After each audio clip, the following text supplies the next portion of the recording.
समझते हैं कि अपनी कार में एंड्रॉयड ऑटो को आसानी से और सुरक्षित तरीके से कैसे चलाया जाए ताकि ड्राइविंग का एक्सपीरियंस और भी बेहतर हो सके।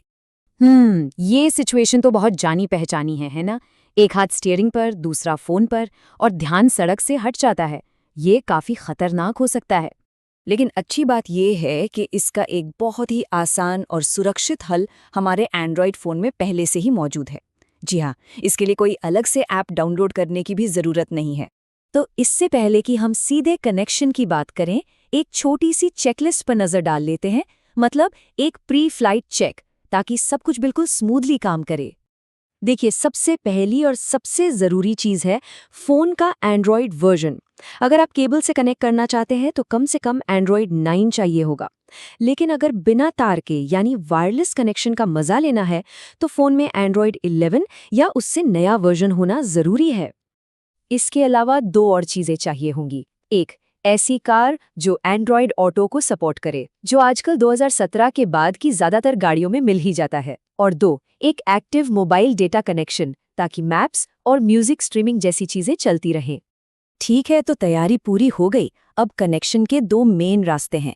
एक है केबल वाला जो बहुत भरोसेमंद है, और दूसरा है वायरलेस जो बहुत ही ज़्यादा कन्वीनियंट है। चलिए देखते हैं कि दोनों कैसे काम करते हैं। वायर्ड तरीका सबसे सीधा साधा है और इसका एक बहुत बड़ा फायदा भी है। कनेक्शन के साथ साथ फ़ोन चार्ज भी होता रहता है। बस गाड़ी को पार्क गियर में स्टार्ट करें, केबल लगाएं और फ़ोन पर जो भी स्टेप्स आए उन्हें फॉलो करते जाएं। और हाँ, ये एक प्रो टिप है, इसे ज़रूर ध्यान में रखिएगा। कोशिश करें कि हमेशा फ़ोन के साथ आए ओरिजिनल केबल का ही इस्तेमाल करें। जानते हैं क्यों? क्योंकि एक अच्छी क्वालिटी की केबल सिर्फ चार्जिंग ही नहीं करती, बल्कि डेटा भी बिना किसी रुकावट के ट्रांसफ़र करती है, जिससे आपका कनेक्शन स्टेबल रहता है, बार बार टूटता नहीं। और अगर केबल के झंझट से बचना है तो वायरलेस सेटअप तो कमाल का है। बस एक बार अपने फ़ोन का ब्लूटूथ और वाईफाई ऑन करके उसे कार से पेयर कर लीजिए। इसके बाद तो जब भी आप कार में बैठेंगे सब कुछ अपने आप कनेक्ट हो जाएगा। अच्छा, पर ये जादू काम कैसे करता है, ये भी बड़ा इंटरेस्टिंग है।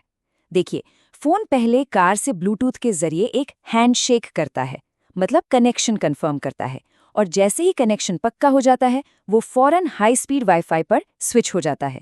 इसी वजह से मैप्स और म्यूज़िक बिना अटके एकदम मक्खन की तरह चलते हैं। ठीक है, ये सब तो बढ़िया है, लेकिन अगर गाड़ी थोड़ी पुरानी हो और उसमें कोई बड़ी स्क्रीन ना हो तो क्या तब एंड्रॉयड ऑटो का इस्तेमाल नहीं हो सकता? अरे बिल्कुल हो सकता है, उसका भी एक स्मार्ट तरीका है।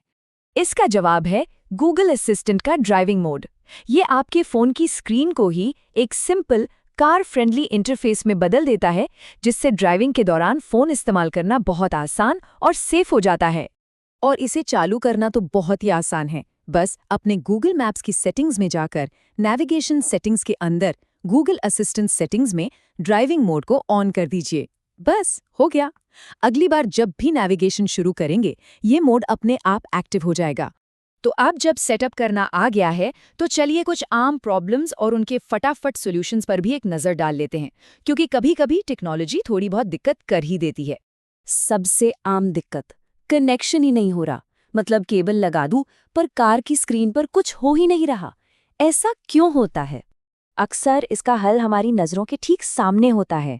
अपनी कार की यूएसबी पोर्ट्स को जरा ध्यान से देखिए। किसी एक पर स्मार्टफोन का आइकॉन बना होगा। असल में कई कारों में एक पोर्ट सिर्फ चार्जिंग के लिए होता है और दूसरा डेटा ट्रांसफर के लिए। हमें डेटा वाले पोर्ट का इस्तेमाल करना है। अच्छा, एक और सिचुएशन। कनेक्शन तो हो गया पर सब कुछ बहुत स्लो या लैगी चल रहा है। मतलब मैप अटक रहे हैं या गाने बदलने में देर लग रही है। अब इसे कैसे ठीक करें? इसका एक बहुत ही क्विक फिक्स है। अपने फ़ोन की सेटिंग्स में जाकर एंड्रॉयड ऑटो ऐप का कैश क्लियर कर दीजिए। इससे ऐप में जमा हुआ जो भी फालतू का टेम्पररी डेटा होता है वो हट जाता है और ऐप एक तरह से फ्रेश स्टार्ट होता है, जिससे परफॉर्मेंस अक्सर बेहतर हो जाती है। और अब एक आखिरी केस। मान लीजिए आपने नई कार ली है या किसी और की कार में कनेक्ट करने की कोशिश कर रहे हैं और कुछ भी काम नहीं कर रहा। तो एक आखिरी सेटिंग है जिसे ज़रूर चेक कर लेना चाहिए। अपने फ़ोन की एंड्रॉयड ऑटो सेटिंग्स में जाकर ये चेक कर लें कि add new cars to Android auto वाला ऑप्शन ऑन है या नहीं। कई बार सिक्योरिटी के लिए ये ऑप्शन बंद रहता है, ताकि आपका फ़ोन किसी भी अनजान गाड़ी से अपने आप कनेक्ट न हो जाए। तो लीजिए, अब आपका एंड्रॉयड ऑटो बिल्कुल तैयार है। लेकिन सिर्फ सेटअप करना ही तो काफ़ी नहीं है। असली मज़ा और सेफ्टी तो तब है जब इसे बिना हाथ लगाए सिर्फ आवाज़ से कंट्रोल किया जाए। तो क्या अब उन बेहतरीन वॉइस कमांड्स की दुनिया में चलना चाहिए जो ड्राइविंग को सच में